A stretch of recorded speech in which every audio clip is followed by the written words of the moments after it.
La realidad que existía era que cerca de un 40% de la población chilena que vivía en el medio rural estaba viviendo en condiciones que eran absolutamente indignas, marginados de la vida económica, de la vida cultural e incluso de la vida religiosa y de la vida política. Mucho latifundio y latifundio de grandísimas escalas, con un sistema de explotación muy anticuado, bastante feudal, digamos, ¿no? Era una vida muy sacrificada, muy esforzada y que se vivía muy pobremente, es decir, con lo mínimo. Con muchas tierras no cultivadas y con escasísima tecnología. La casa donde nosotros vivíamos era una casa de partida que no tenía piso, tenía piso de tierra. Tampoco pensar que hubiera agua, digamos, agua potable, no había. Y la luz, para que hubiera luz había que abrir la puerta. ¿Por qué ocurría esto? Porque en el campo existía un sistema, por una parte de inquilinaje, en el cual eran prácticamente semiesclavos o esclavos, ligados por vida a la tierra, sin un salario en dinero, migajas, y viviendo en condiciones absolutamente insalubres, con un analfabetismo galopante, sin el derecho incluso a tener una opción religiosa distinta que la que imponía el dueño de la hacienda o el fondo. Era una vida de subsistencia, apenas de subsistencia, donde veíamos nosotros la explotación del campesino. No se le pagaban imposiciones, trabajo de sol a sol. Entonces, eso yo no lo quería. Yo quería otra cosa para mí.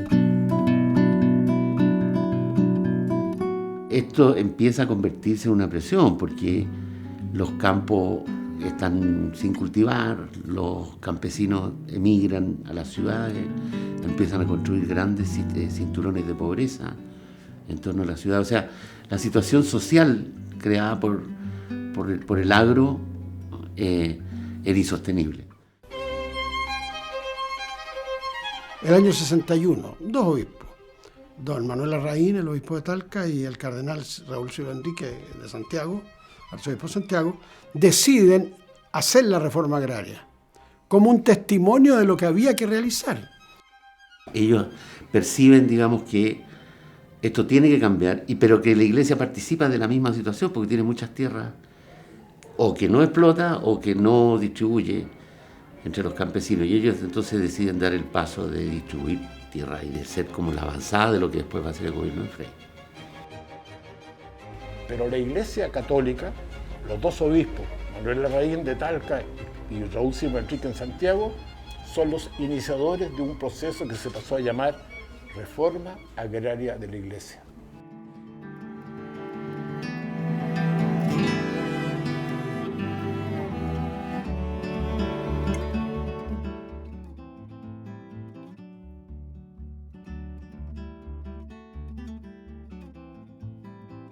Los estudios internacionales y los estudios del censo agropecuario chileno establecieron que el 81% de la tierra estaba concentrado en el 4,9% de los propietarios.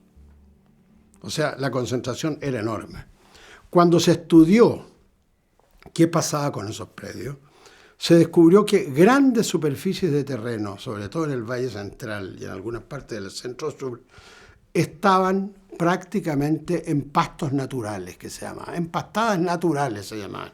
Vale decir, no se hacía nada. ¿Qué es lo que ocurría? La productividad era nula. Al trabajador en el campo le pagaban la mitad, teóricamente, de lo que le pagaban a un trabajador en la construcción o en las ciudades.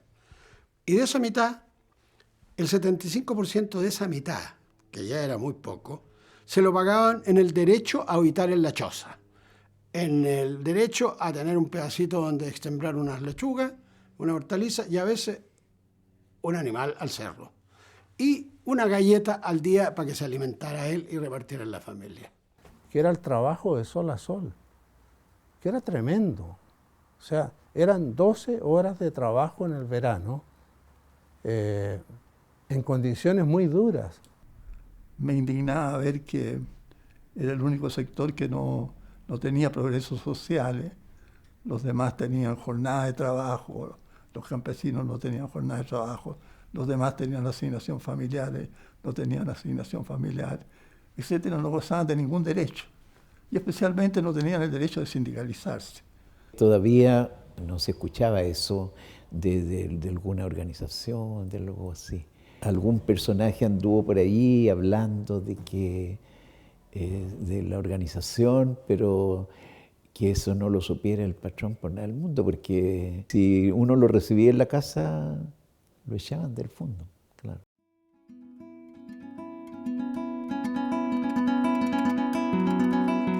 En las misiones iba el obispo generalmente al final, y era en ese tiempo obispo de Talca don Manuel Larraín. Entonces él ya hacía estos planteamientos también. Era un obispo que había vivido desde niño en el campo y conocía la situación de los campesinos desde el punto de vista de los dueños de la tierra, de los terratenientes. Pero él experimentó un cambio al conocer la situación de Chile y también de otros países de América Latina. Lograr que la atención en las misiones no esté ligada a los patrones, sino que sea independiente del sistema hacental y patronal. Cuando él iba y hablaba, yo recuerdo que llamaba mucho la atención, o sea, a mí ya me llamaba la atención los planteamientos que él hacía. Que no podía haber abusos, que no podía haber, digamos, personas que sufrieran tanta pobreza, en fin, él no estaba de acuerdo. Se notaba que él no estaba de acuerdo con esa vida que se llevaba, o sea, eso, cómo estamos viviendo.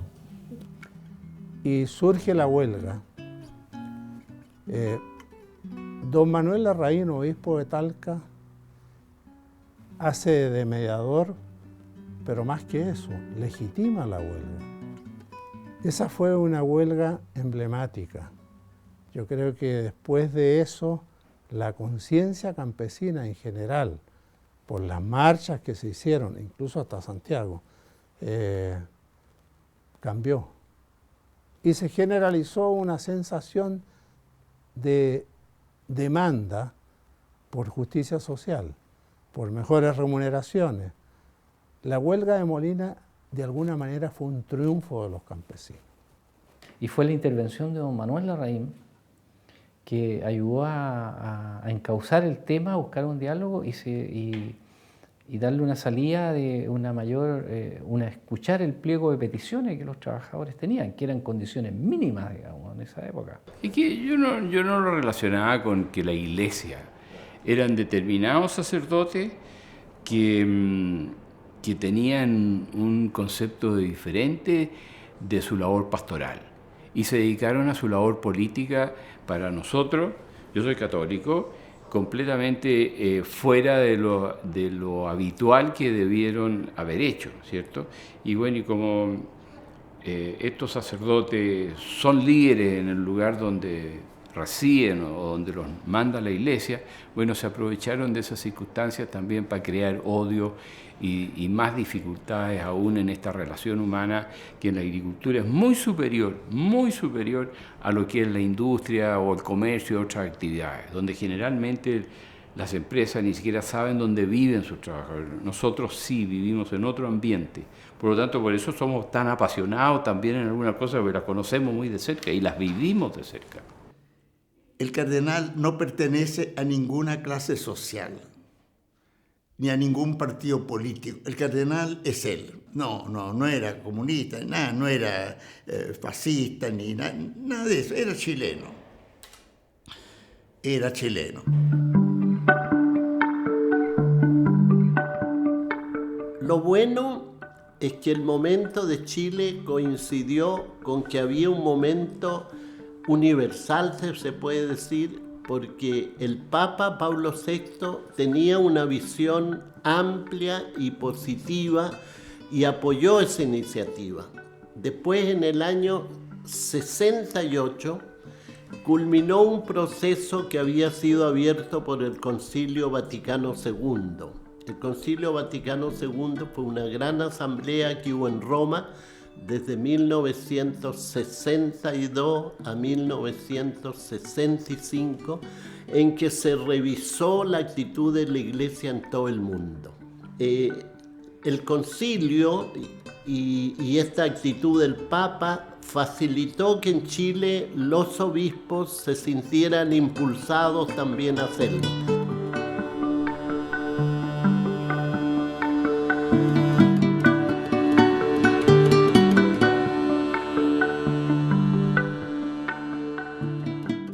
A mí me pareció que debía hacer la reforma porque teníamos muchas tierras y no estaban en poder de los obispados, sino que las arrendaban.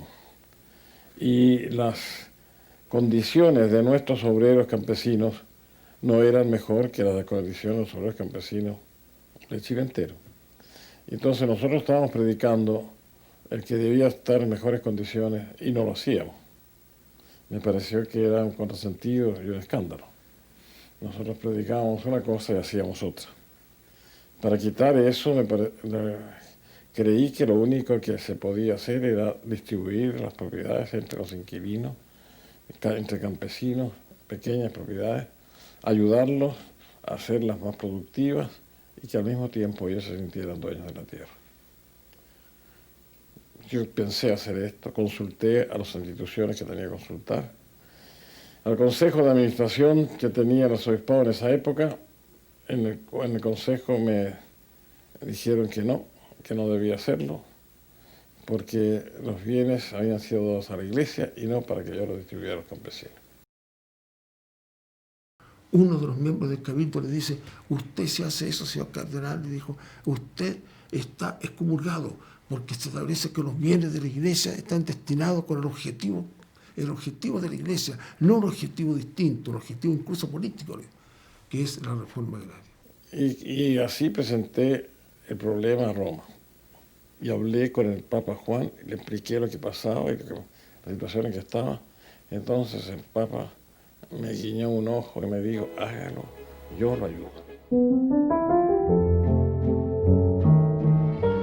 El cardenal Raúl Silva Enríquez fue recibido triunfalmente por los inquilinos de Pataguas Cerro, en la provincia de O'Higgins, cuando el prelado fue a entregarles las parcelas que la Iglesia Católica formó en ese fundo, en cumplimiento de la distribución de sus tierras ordenada por el episcopado chileno.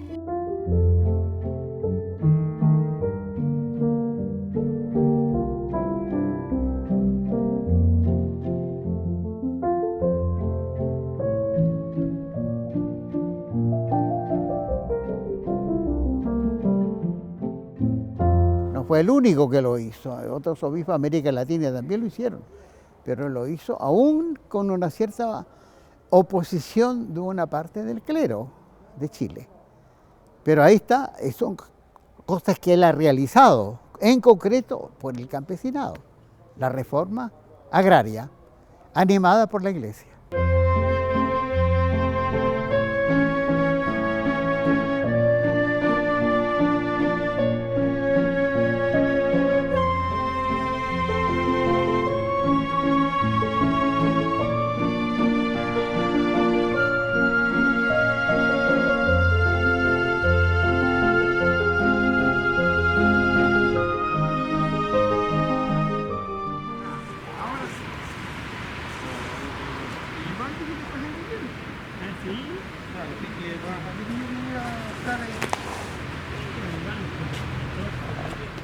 Fue reuniendo a un puñado de campesinos para empezar de algún modo la reforma agraria y demostrar que los campesinos eran capaces de vivir ellos trabajando la tierra. Y así fue como se fue consolidando la cooperativa Los Silos, ¿cierto?, apoyados por la Iglesia, desde el año 62 en adelante, donde para muchos de nuestros socios de la cooperativa y los hijos de los socios ha sido realmente un pie de apoyo para desarrollarlos como personas hasta el día de hoy.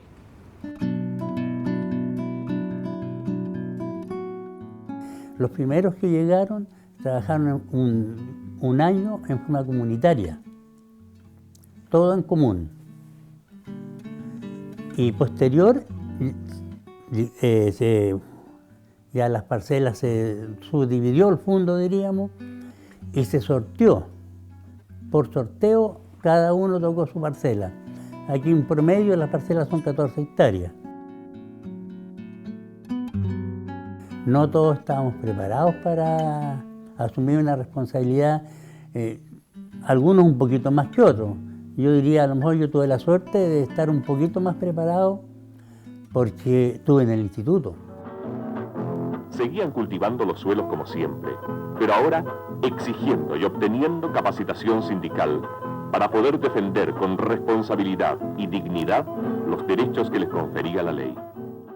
Habían otros campesinos que vivían dentro del fondo, entonces había que apoyarlos, había que orientarlos para que no fracasaran en el trabajo, porque ¿qué pasa? De que el campesino sabe hacer las cosas, pero porque lo mandan. Hoy anda a regar, hoy anda a hacer esto o esto otro.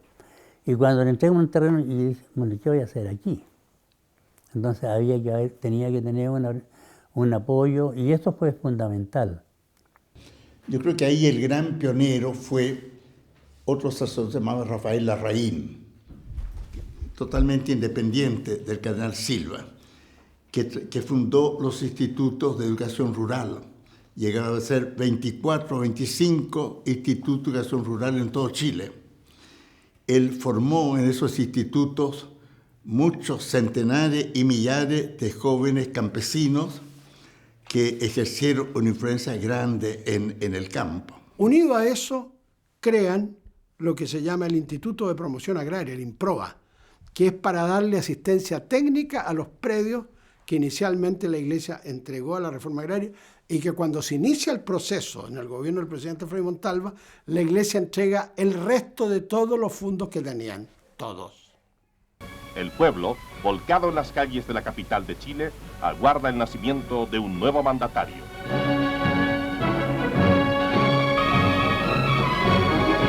Y Jorge Alessandri Rodríguez inició el mandato en el cual Chile ha depositado la fe de los próximos 6 años, tomando juramento a sus ministros.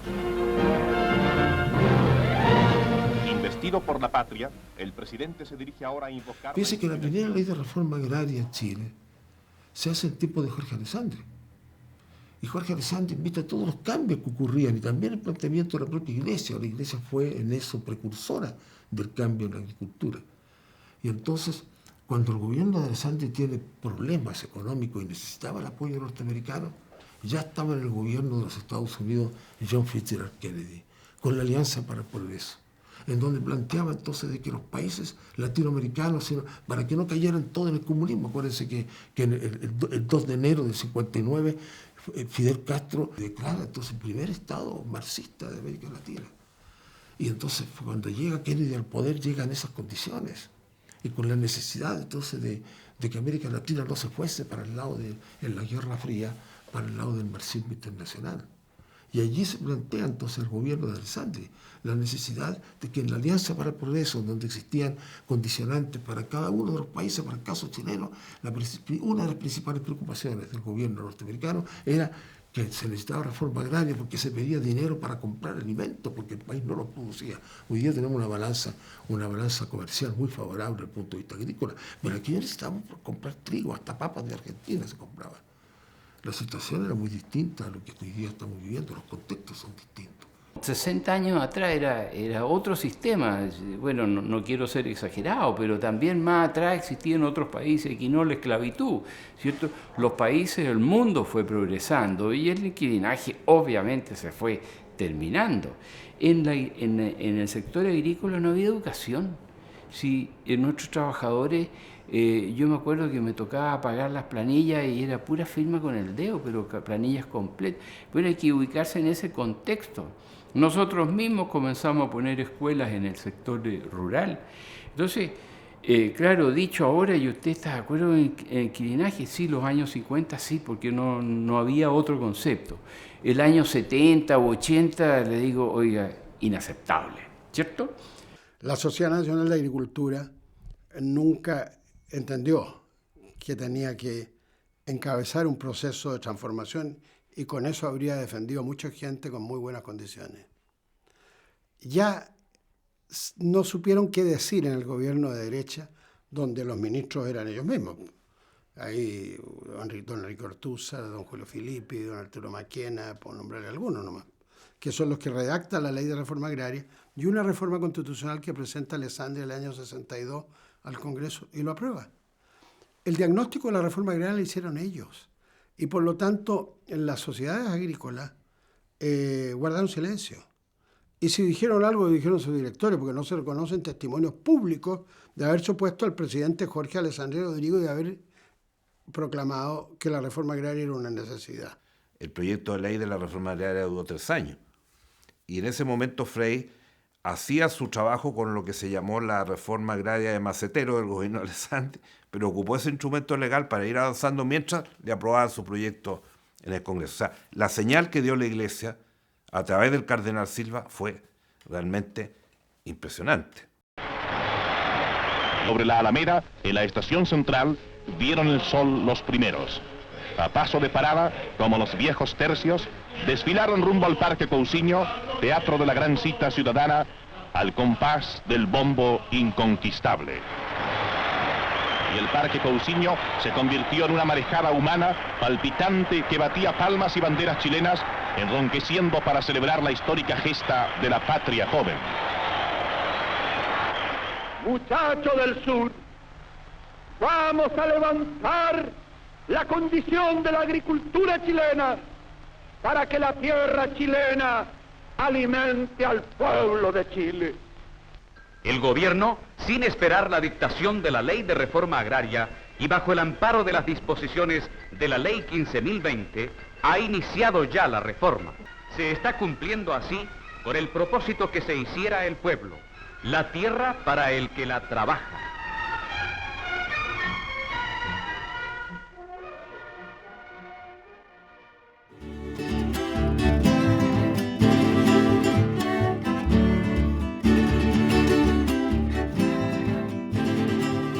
Que la tierra pasara a los trabajadores era una cosa que antes, bueno, yo creo que en el sueño. Se comenzó poco a poco a ver que era posible hacerlo realidad.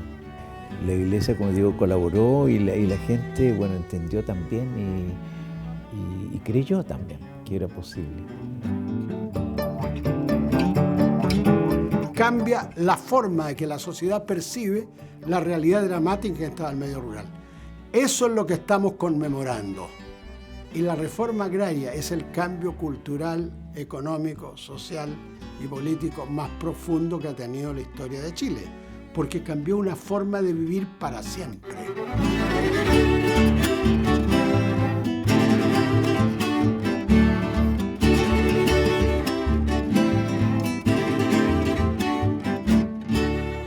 Se dice que la reforma agraria es una cruzada de dignificación del campesinado.